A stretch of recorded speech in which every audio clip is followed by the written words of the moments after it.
नमस्कार, जनता टीवी देख रहे हैं आप। मैं हूं आपके साथ अमन त्रिपाठी। बुलेटिन में बात होगी कुछ अहम खबरों की। मुख्यमंत्री पुष्कर सिंह धामी अपने निजी आवास नगला तराई पहुंचे, जहां उन्होंने अपनी मां बिश्ना देवी से मुलाकात कर उनका आशीर्वाद लिया। इस दौरान उन्होंने लोगों की समस्याएं भी सुनी और साथ ही अधिकारियों को समस्याओं को पूरा करने के निर्देश भी दिए। इस दौरान सीएम के साथ मेयर रुद्रपुर विकास शर्मा भी मौजूद रहे।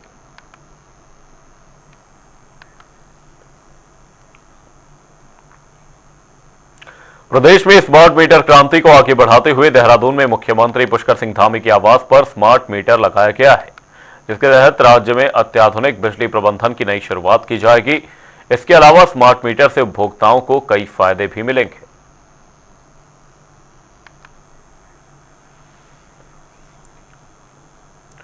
खबर देहरादून से है, जहां मोबाइल वैन कैंप के माध्यम से राज्य के कई क्षेत्रों में पासपोर्ट बनवाने की सुविधा दी जा रही है। शहर में अब तक 5 बार कैंप लगाकर 600 से ज्यादा पासपोर्ट बनाए जा चुके हैं, जिस पर पासपोर्ट अधिकारी ने जानकारी देते हुए बताया कि अब रुद्रप्रयाग में 19 मार्च से क्रीड़ा भवन में मोबाइल वैन कैंप का आयोजन किया जाएगा।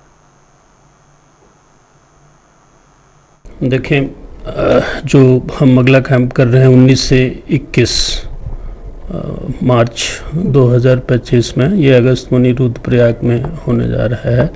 ये वस्तुतः छठा कैंप है। इसके पहले भी हमने 5 कैंप किए थे उत्तराखंड के अलग अलग ज़िलों में, और इस 3 दिवसीय कैंप के लिए हमने प्रत्येक दिन ऑनलाइन सिस्टम से 50 अपॉइंटमेंट रिलीज़ किए हैं।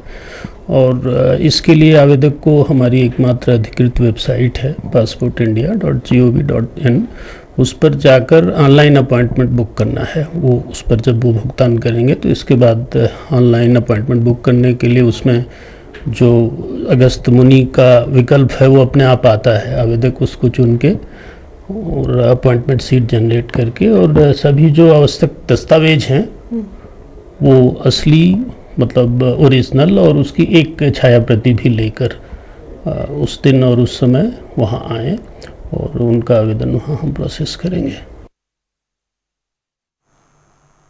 उत्तराखंड में पर्याप्त एमबीबीएस डॉक्टरों की उपलब्धता के बाद अब सरकार विशेषज्ञ चिकित्सकों की संख्या बढ़ाने पर जोर दे रही है।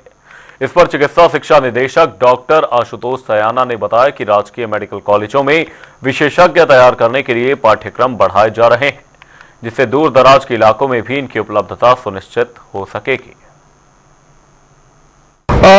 देखिए, जो है रुद्रपुर मेडिकल कॉलेज में जहां तक चिकित्सालय की बात है, वहां पे 500 बेड हमारे तैयार हो चुके हैं। और मेडिकल कॉलेज जहां पर जो है पढ़ाई होती है, हमारे लैब होते हैं, जहां पे छात्रावास है, जहां पे जो है लाइब्रेरी होती है, वो वाला परिसर जो है हमारा थोड़ा सा पीछे चल रहा था। लगभग 40% जो है करीब करीब जो है निर्माण कार्य पूरा हो चुका है। मुझे लगता है 2025 में हम जो है आवेदन कर लेंगे, और मुझे लगता है कि 1 वर्ष में जो है लगता है कि जो है हमारे जो उत्तराखंड राज्य के जो भी जो है मेडिकल के सेक्टर में जाना चाहते हैं, डॉक्टर बनने का जिनका सपना है, उनको और भी अधिक अवसर मिल सकेंगे। Thank you sir. रुड़की में 2 दिनों से लापता सिंचाई विभाग के कर्मचारी का फंदे पर लटकता शव मिलने से इलाके में हड़कंप मच गया है, जिसके बाद सूचना पर पहुंची पुलिस ने शव को कब्जे में लेकर पोस्टमार्टम के लिए अस्पताल भेज दिया है। वहीं पुलिस ने मामले को गंभीरता से लेते हुए आगामी कार्रवाई शुरू कर दी है। ड्यूटी पर आता हो घर तो, और यहाँ से जो कर्जे वाले कहते हैं वो बच्चा अंदर को पे आकर महाराज जी गजरदार नाम का आदमी है, एक पर कर्मचारी एजुकेशन में कुछ बाहर के आदमी कुछ होता नुकारे तो हमारा 8-10-12 लाख रुपए बैठे झूठे ही काम होते। वो ड्यूटी करता जी, मेरा पति की जगह मेरा चौकीदार था, मेरे आदमी की जगह पापा की जगह ड्यूटी पर करता। ड्यूटी पर 10 बजे रात आ लिया था यहाँ से, वो बुधवार की रात को। आपको कैसे पता चला? मैंने भेज दिया था उसे। पता कैसे चला कि मारा है? नहीं, हमें पता नहीं, यहाँ नहीं पता चला मारा कद को। जब गेट यहाँ से खुला जी, जो वो टंगा हुआ मिला जिनने वो टांग रखा मार कर, यहाँ पुलिस द्वारा खुला, कर्मचारी द्वारा ताला तोड़ा गया आज यहाँ से। हमारी कोशिश नहीं मारा जी, उसकी टेंशन थी नको होता मुझे मारेंगे। उन्होंने किस किस का नाम बता दो जी, गंदे अब जज में कहो लोग लिया था उन्होंने हमारे पता, हमें पता भी नहीं जिसने लिया। गजेंद्र भी है, राजवीर भी है, प्रधान भी है, प्रदीप भी है। हाँ जी, यहाँ के कर्मचारी भी है। मोहित है, किस किस का नाम बताओ, सब नु बताओ। अपने पैसे गिनवाते हैं सब, ये नहीं देखते। जिसके भी पास चले जाओ, हम अपना दुखड़ा रोने के लिए जाओ तो क्या हमारे पता तुम पैसे ले रखे हो। चौथा दिन था जी, सारे में ढूंढते फिरे हम, सासू बहू थे दोनों। हम क्या करते, दो छोटे छोटे बच्चे थे, किसी ने हमारी फरियाद नहीं ली। हम सारे में फिर हम रिपोर्ट भी कल परसों के करने को फिर रहे। दफ्तर वालों ने मना कर दी कि अभी ना करो, कहता वो वापस आ जा, फिर उसकी नौकरी पर बात आ जाएगी। ये ड्रॉपा में दे दिया, कभी वो वापस आ जा, वो बाजी फेरी कर देता इस तरह। सुबह तो जब ताला टूटा, थाने में गए थे, जब पता लगा हम। ऐसे मेरे पास जो हमारे मेट है श्री अमर सिंह, उनका फोन आया कि जो हमारे चौकीदार हैं वो 12 तारीख को ड्यूटी पे आए थे, उसके बाद से लगातार गायब हैं। तो फिर उनका फ़ोन आया कि जी उसके घर वालों को डाउट है कहीं अंदर ही ना ऑफिस में। तो फिर मेरे पास फ़ोन आया तो मैं ऑफिस पहुंचा, उसके घर वालों के साथ में और ऑफिस के और कॉलोनी के कुछ लोग थे, उनके साथ में हमने ऑफिस का गेट खोला तो वो अंदर में फिर लटका हुआ दिखा हमें। फिर हमने पुलिस को सूचना दी और कार्रवाई जो है पुलिस को। कब ड्यूटी पर आए थे? ये 12 तारीख की रात से को ड्यूटी पे आया था सर, उसके बाद से लगातार गायब था। तो 12 तारीख की रात में उसकी ड्यूटी थी, कब तक ड्यूटी थी उसकी? सुबह तक ड्यूटी उसके थी। बाद कोई कर्मचारी यहाँ दूसरा आया? उसके बाद होली की छुट्टी थी सर, ऑफिस बंद था। कोई मतलब कोई चौकीदार रहता नहीं है होली की छुट्टी में यहाँ पर?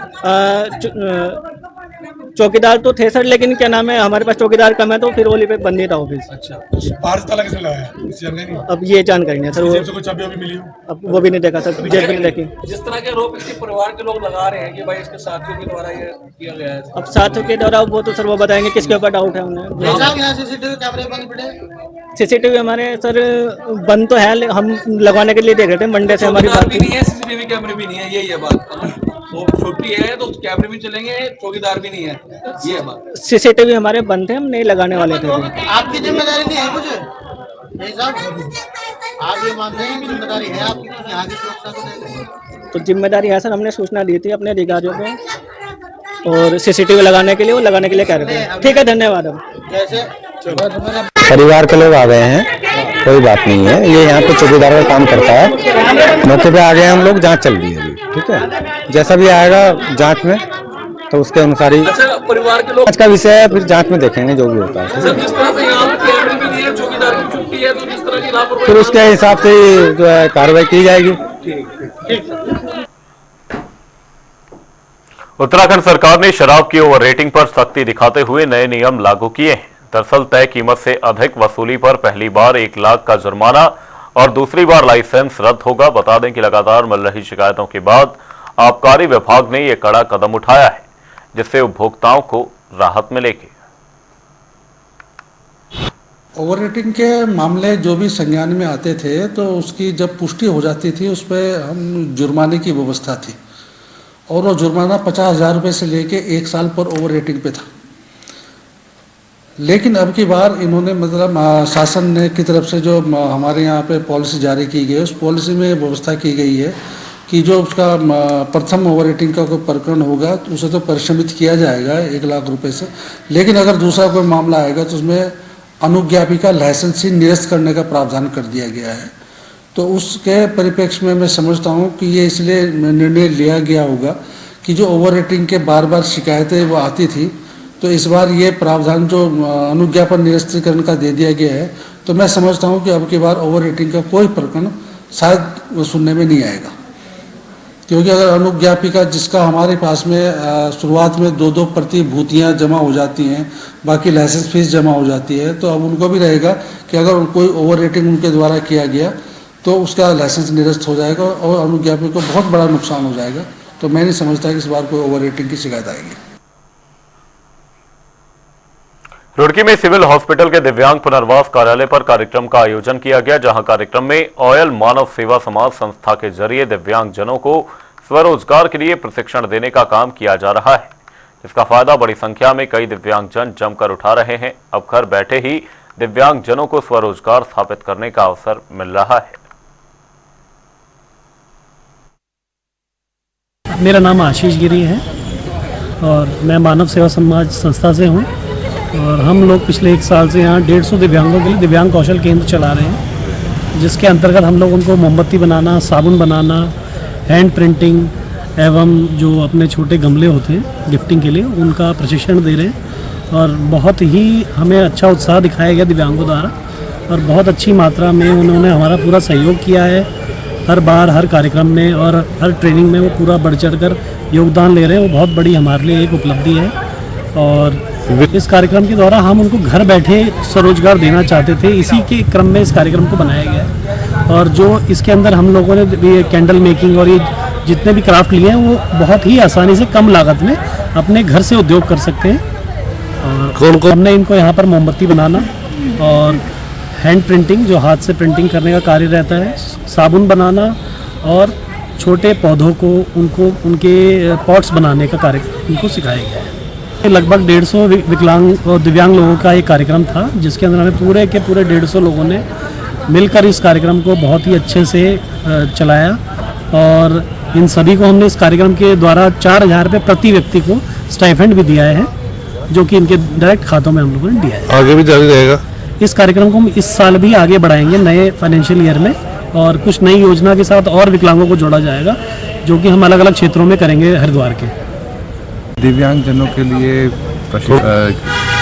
दिव्यांगजन के लिए प्रशिक्षण का प्रोग्राम किया हुआ था, क्या बोलते हैं, कौशल विकास से स्वरोजगार के लिए किया था, और इसका समापन है। और जब हमने शुरुआत किया था तभी भी मैं आया था, और मुझे बोलने में तकलीफ़ थी। जब ब्रेन स्ट्रोक हुआ था तो मैंने बोला था कि जितने भी दिव्यांगजन थे कि मुझे भी तकलीफ़ थी, तो मैं आपकी एम्पैथी को समझ सकता हूँ। अगर आपने अपने कौशल पे ध्यान दिया, हुनर पे ध्यान दिया, तो आप लगन से काम करोगे तो आप सारी चीज़ें सीख सकते हो। कौन सी सेवा समाज है, ये बहुत अच्छा काम कर रहे हैं उत्तराखंड में और दिल्ली में। आशीष गिरी और उमा और क्या बोलते देवली जी इसमें बहुत अच्छा काम कर रहे हैं। तो रोजगार, हाँ, किस ये क्या बोलते हैं, अपना पॉट हो गया है, मोमबत्ती है, और बहुत सारी छोटी छोटी जो विविधताएँ हैं, तो इस पे इन्होंने काम किया हुआ है। कितना इनका तो 6 महीने का हुआ है, 3 महीने का हुआ है, और 1 साल का भी हुआ है इनका। कितना इनके मेरे ख्याल से 300-400 हैं, आशीष ने यहाँ पे बताया था मुझे। करेंगे अगली खबर की ओर। खबर देहरादून से है, जहां प्रतिदिन स्ट्रीट लाइट खराब होने की शिकायतों के बाद अब स्ट्रीट लाइट को ठीक कराया जा रहा है।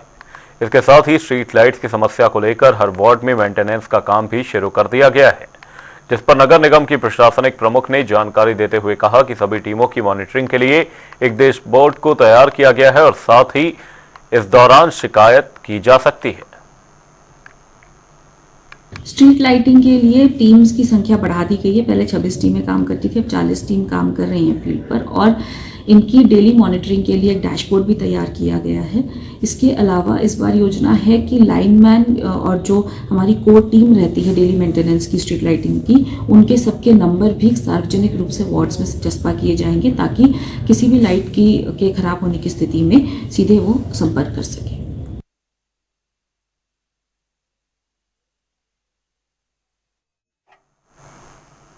प्रदेश में धामी सरकार की ओर से लगातार विकास कार्य किए जा रहे हैं। इसके चलते प्रदेश सरकार के साथ ही केंद्र सरकार की ओर से विभिन्न योजनाओं को भी लागू किया गया है, जिसका मकसद हर तबके तक सरकार की योजनाओं का लाभ पहुंचाना है। ये रिपोर्ट देखिए।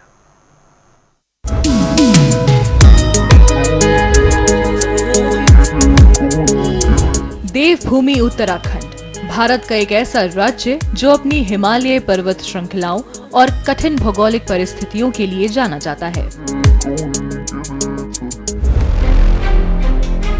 इन दुर्गम इलाकों में स्वास्थ्य सेवाएं पहुंचाना हमेशा से ही एक बड़ी चुनौती रही है। इस चुनौती को अवसर में बदलते हुए उत्तराखंड सरकार स्वास्थ्य सेवाओं और उनके बुनियादी ढांचे को सशक्त बनाने के लिए निरंतर प्रयास कर रही है। चाहे अस्पतालों में अत्याधुनिक सुविधाएं मुहैया कराना हो या सरकारी योजनाओं के माध्यम से हर नागरिक को लाभ पहुंचाना, उत्तराखंड में सुलभ और गुणवत्तापूर्ण स्वास्थ्य सेवाएं सुनिश्चित करने के लिए अनेक प्रभावी कदम उठाए जा रहे हैं। स्वास्थ्य सेवाएं 2014 से पहले बीमार थी, आज हमारे प्रधानमंत्री जी के नेतृत्व में स्वास्थ्य के क्षेत्र में भी अभूतपूर्व रूप से विकास तेजी आगे बढ़ रहा है। उत्तराखंड सरकार ने स्वास्थ्य सेवाओं से जुड़ी केंद्र सरकार की योजनाओं को राज्य स्तर पर प्रभावी ढंग से लागू किया है और अपनी नीतियों को सफलतापूर्वक अमली जामा पहनाया है। इनमें आयुष्मान भारत योजना, अटल आयुष्मान उत्तराखंड योजना और स्टेट गवर्नमेंट हेल्थ स्कीम प्रमुख हैं। इन योजनाओं के माध्यम से आर्थिक रूप से कमजोर वर्ग के नागरिकों को निशुल्क इलाज और स्वास्थ्य बीमा की सुविधाएं प्रदान की जा रही हैं। आयुष्मान भारत योजना के तहत राज्य के लाखों लाभार्थियों को देश भर के 26,000 से अधिक अस्पतालों में निशुल्क इलाज की सुविधा दी जा रही है। हमारे को आयुष्मान कार्ड से जो है तो सर एडमिट होना, डिस्ट्रिक्ट हॉस्पिटल चंपावत में एडमिट हुए थे। आयुष्मान कार्ड से हमें पूरा इलाज फ्री हुआ और चाची की जो हाथ पाँव में दिक्कत थी उसका पूरा इलाज जो है तो फ्री में हुआ और मैं सरकार का बहुत बहुत धन्यवाद। मैंने अपनी मदर को आयुष्मान कार्ड के थ्रू एडमिट करवाया है, जिसमें निःशुल्क इलाज की पूरी सेवा है। ये कार्ड अप्लाई होने के बाद जितनी भी मेडिसिन हैं, जो भी सर्विस है वो फ्री में, मतलब निःशुल्क सेवा है। इसके बाद अब तक लगभग 2.5 लाख मरीजों ने इस योजना का लाभ उठाया है। ये योजना न केवल त्वरित इलाज की सुविधा देती है, बल्कि गरीब और वंचित वर्ग के लिए एक बड़ी राहत साबित हो रही है। डिजिटल युग में उत्तराखंड सरकार ने आयुष्मान भारत डिजिटल मिशन को लागू करके स्वास्थ्य सेवाओं को डिजिटल रूप से सशक्त किया है। अब नागरिकों को आयुष्मान भारत स्वास्थ्य खाता आईडी प्रदान की जा रही है, जिससे उनके स्वास्थ्य रिकॉर्ड को डिजिटल रूप से सुरक्षित किया जा सकता है। अब तक लगभग 69 लाख आयुष्मान भारत स्वास्थ्य खाता आईडी बनाई जा चुकी है। आयुष्मान भारत जो स्वास्थ्य योजना है उसमें उत्तराखंड सरकार ने पहल ये की है कि जब से ये लागू हुआ था उसमें हम लोगों ने यूनिवर्सलाइजेशन का कॉन्सेप्ट हम लोग लेके चले हैं। इसका मतलब ये है कि कोई भी व्यक्ति जिसके पास बेसिक राशन कार्ड हो वो एलिजिबल हो जाएगा।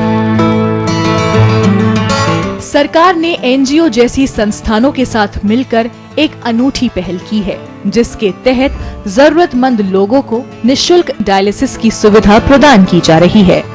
इस पहल से न केवल मरीजों को बेहतर स्वास्थ्य सेवाएं अपने नजदीक मिल रही हैं, बल्कि उन्हें बड़े शहरों तक जाने की परेशानी से भी छुटकारा मिला है। मैं यहाँ पे डायलिसिस करा रहा हूँ 2 साल से और यहाँ पे सर बहुत अच्छी सुविधाएं हैं हमारे लिए, खासकर क्योंकि हम देहरादून में इतना वो नहीं कर पाते, खर्चा इतना सहन वो नहीं कर पाते, तो सर जब से यहाँ पे खुला हमारे लिए काफ़ी सुविधा हो रही है। नागरिकों को बेहतर स्वास्थ्य सेवाएं प्रदान करने, शोध को बढ़ावा देने और नए उपचार विकसित करने के उद्देश्य से उत्तराखंड सरकार मेडिकल कॉलेजों की स्थापना कर रही है। उदाहरण के तौर पर पिथौरागढ़ में राजकीय मेडिकल कॉलेज का निर्माण किया जा रहा है, जो न केवल स्थानीय छात्रों के लिए बल्कि आम नागरिकों के लिए भी लाभकारी साबित होगा। वर्तमान में उत्तराखंड में 276 सक्रिय अस्पताल हैं, जो निजी और सरकारी दोनों क्षेत्रों के मिलाकर हैं। सरकार ने सरकारी अस्पतालों को अत्याधुनिक सुविधाओं से लैस करने के लिए भी कई महत्वपूर्ण कदम उठाए हैं। उदाहरण के तौर पर अब लगभग हर सरकारी अस्पताल में सिटी स्कैन जैसी सुविधाएं उपलब्ध हैं, जिससे लोगों का समय और खर्च दोनों बच रहा है। पहले यहाँ हॉस्पिटल होने के बाद भी लोगों को बहुत दूर दूर जाना पड़ता था छोटी छोटी चीज़ों के लिए, जो आज की डेट में चंपावत जिला अस्पताल में लोगों को मिल रही हैं तथा हर चीज़ की सुविधा यहाँ उपलब्ध है। उत्तराखंड सरकार के इन अभिनव प्रयासों से राज्य में स्वास्थ्य सेवाओं की दिशा में एक नई क्रांति आ रही है।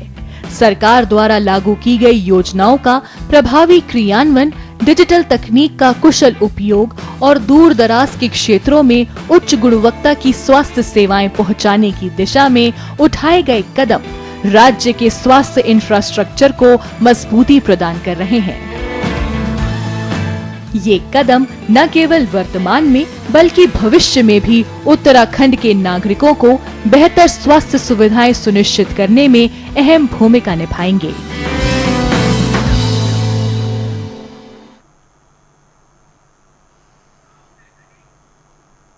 बुलेटिन में फिलहाल के लिए सिर्फ इतना ही। रुकेंगे एक छोटे से ब्रेक के लिए। जनता टीवी पर खबरों का सिलसिला लगातार जारी है। तब तक के लिए नमस्कार।